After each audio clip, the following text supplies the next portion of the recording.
Hola chicos, bueno, estos días vamos a aprender un poco más sobre los seres vivos. Si bien ustedes ya vienen estudiando seres vivos desde jardín, primero, segundo y tercero, ahora vamos a aprender un poquito más. Acá tenemos un texto que vamos a leer que dice: Paco y Peca escuchan en la radio una noticia sobre el Parque Nacional El Palmar, en Entre Ríos. Hace un tiempo que las palmeras juveniles no se desarrollan. ¿Cuál será el motivo? Paco comienza a decir que deben ser los extraterrestres, que vienen los extraterrestres a llevarse las palmeras. Peca interviene diciéndole: ¿y para qué las querrían? ¿Y no se llevarían solo las palmeras? A lo que Paco asiente y pregunta: ¿puede ser la lluvia ácida?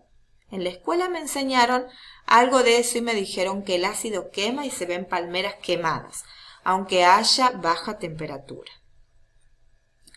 Peca, meneando la cabeza, le dice: las palmeras quemadas se ven así porque se hace quema controlada para disminuir las malezas que pueden afectar el crecimiento de ellas. Además, la lluvia ácida afecta a todas las plantas del lugar, no solo a las palmeras. Para mí, algún animal se come los palmitos, o sea, las palmeras juveniles. ¿Han escuchado ustedes hablar alguna vez de la lluvia ácida? ¿Han escuchado nombrar esas palabras? Bueno, para que se interioricen un poquito más del tema, les he dejado acá un video que he buscado sobre la lluvia ácida para que puedan ver y conocer un poquito más. Esto es solo para información de ustedes, no es necesario que completen nada de la lluvia ácida en el cuaderno. Lo que sí vamos a copiar en el cuaderno es este cuadro. Dice: en el relato de Peca y Paco se hace referencia a muchos elementos que podrían influir en el crecimiento de las palmeras. Clasifíquenlos en la siguiente tabla y agreguen otros elementos. Por ejemplo, ahí dice la temperatura. Habla de la temperatura. ¿Tiene vida o no tiene vida la temperatura? Van a marcar, bueno, yo acá en este cuadro ya está marcado como ejemplo. Las palmeras, ¿tienen vida o no? Sí tienen vida. Las personas van a marcar ustedes si tienen vida o no. Después, ustedes van a agregar por lo menos 5 elementos más, ¿sí? Pueden ser del palmar, de la foto que vean que está puesta del palmar, o pueden buscar en su casa algunos elementos o lo que ustedes se imaginen. ¿Con qué criterios los clasificaron de esa manera? ¿Sí? Porque acá están clasificados en si tienen vida o no tienen vida. Para ustedes, para ponerlos, por ejemplo, en los elementos que tienen vida, ¿sí? ¿Qué características tiene que tener para que yo diga las palmeras sí tiene vida? Y no es un elemento que no tiene vida. La persona sí tiene vida, ¿sí? Eso lo van a escribir en el cuaderno. ¿Y por qué yo puedo decir, por ejemplo, una piedra no tiene vida? ¿Por qué? ¿Qué característica tiene que tener un elemento para que yo diga que es un elemento que no tiene vida? ¿Sí? ¿Quién quiere comer palmeras? Veamos. Dice, ahora vamos a analizar un problema: la falta de crecimiento de las palmeras jóvenes del Palmar de Colón.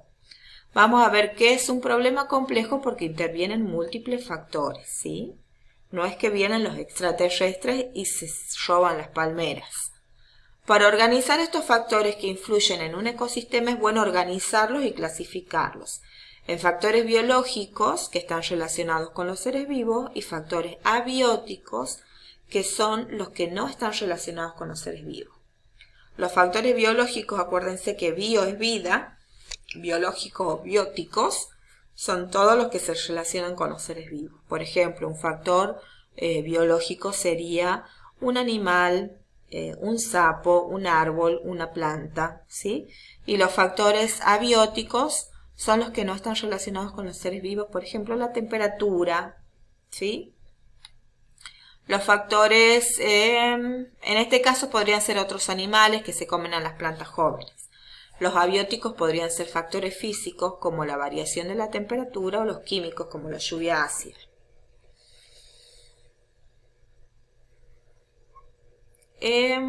Después dice: así podemos describir y explicar lo que ocurre. ¿Por qué dejaron de crecer las palmeras? predecir lo que podrá ocurrir y si volverán a crecer o no, y también intervenir para evitar problemas. Por ejemplo, si influye un factor abiótico, como por ejemplo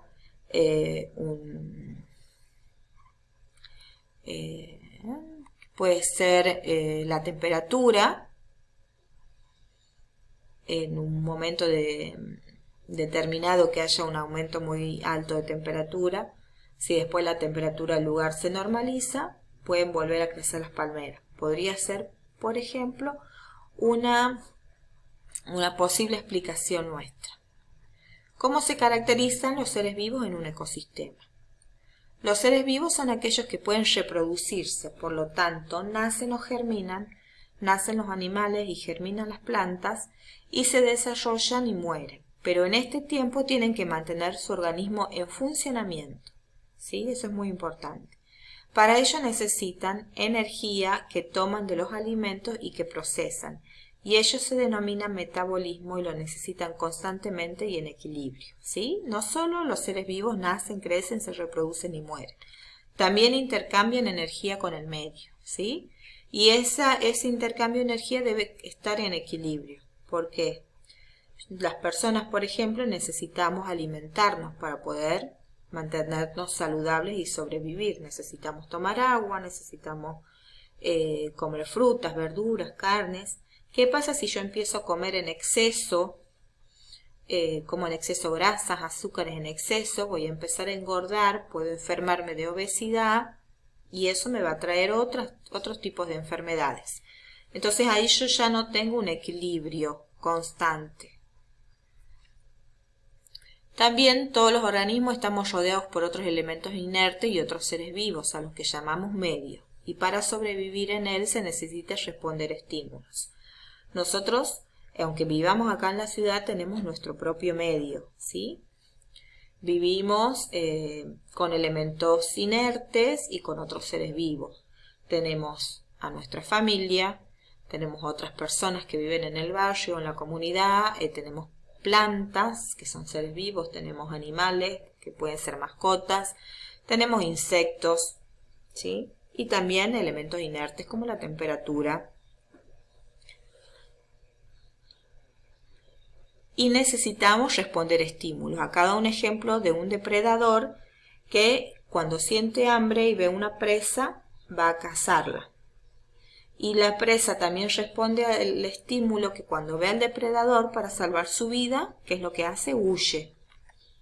Responden a estímulos. En este cuadro, lo que vamos a hacer es tener en cuenta las respuestas del cuadro anterior y vamos a agregar lo que nos dice el texto que acabamos de leer. Por ejemplo, en el desarrollo. Nace, crece, se reproduce y muere. Mi respuesta anterior, en el cuadro anterior que pusimos, escribí que nace, que crece y muere, pero no puse que se reproduce. ¿Qué es lo que me dice el texto también? Que agrega que todos los seres vivos se pueden reproducir. ¿Sí? Si no se reproduce, no es un ser vivo. Con respecto al equilibrio interno que habíamos puesto en el cuadro anterior, y qué es lo que nos dice el texto. Y la respuesta a estímulos, que les decía que es muy importante, qué es lo que pusimos anteriormente, y qué es lo que dice el texto, ¿sí? Que todos los seres vivos responden a estímulos. Dice en la historia que leímos, Paco no estaba convencido de la opinión de Peca sobre lo que le pasaba a las palmeras. ¿A qué animal le pueden gustar las palmeras como para comerlas? Entonces, pensemos un ejemplo, dice acá el texto, de si a nosotros nos dan a elegir chocolate o pasto, ¿cuál elegiríamos? Pero para eso tenemos que saber cuáles son las características de ese objeto que nos dan a elegir. Si nosotros ya conocemos el sabor del chocolate, si ya sabemos que nos gusta o sentimos el aroma, entonces vamos a estar, ahí estamos en presencia de estímulo. Estamos percibiendo un aroma que nos atrae o estamos viendo un objeto que ya sabemos que nos gusta. Porque me imagino que todos eligen el chocolate y no el pasto. Cada animal, cada ser vivo, presenta un tipo de respuesta a un estímulo, ¿sí? Si yo quiero darle de comer un pedacito de bife a un conejo, lo más seguro es que no lo quiera, ¿sí? Para convencer a por qué no lo va a querer, piénsenlo ustedes. Para convencer a Paco, Peca sugiere buscar cuáles son los animales que gustan de comer palmeras. ¿Cuáles serán y a qué grupo de animales pertenecen?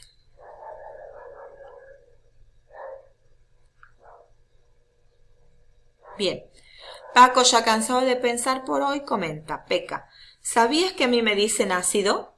Peca le contesta: no, ¿por? Y Paco le responde: porque donde caigo, como. ¿Tenés algo para comer? Bueno, ahora vamos a empezar con de jabalíes y palmeras, y dice que llegamos a la conclusión de que a algunos animales, en este caso el jabalí, le gusta mucho comer palmitos.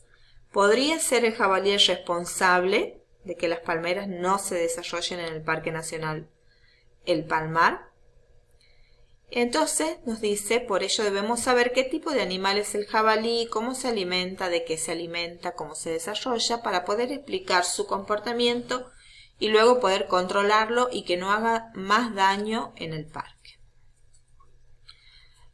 Clasificación de objetos y animales. Nosotros para clasificar usamos algunas características que las podemos elegir nosotros. Por ejemplo, tengo un criterio acá, por función, para cortar, para pinchar o para trasvasar.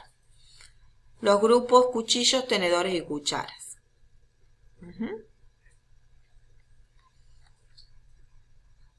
Ustedes piensen, ¿qué otro criterio se puede usar para clasificar este grupo? Por ejemplo, yo podría poner un criterio, sería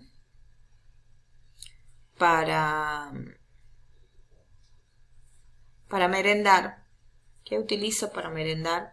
¿O qué utilizo para endulzar el té? ¿Con qué? Y bueno, y acá voy a buscar los grupos, ¿sí? En el caso de los seres vivos podemos comenzar con un criterio. ¿Son observables a simple vista, sí o no? ¿Sí? Sí, los seres vivos observables a simple vista, por ejemplo, los macroorganismos.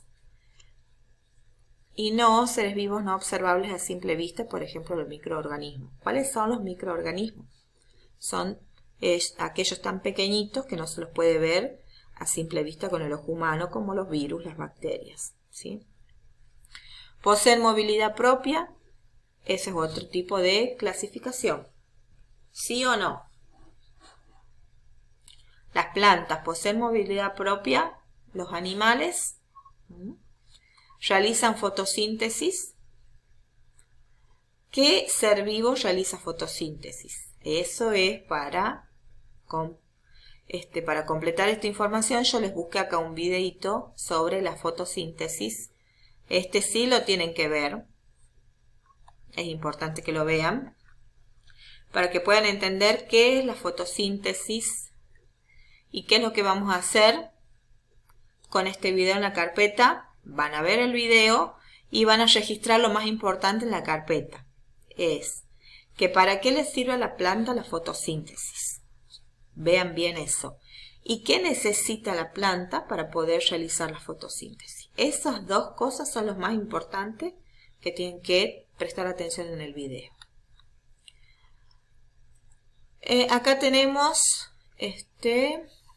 un poco de historia, clasificación de los seres vivos. Vamos a observar estos seres vivos que tenemos acá y les vamos a proponer que hagan un recorrido por sus casas y observen con cuidado cuáles son los seres vivos presentes. Yo ya les di unas pistas hace rato: mascotas, insectos, ¿sí?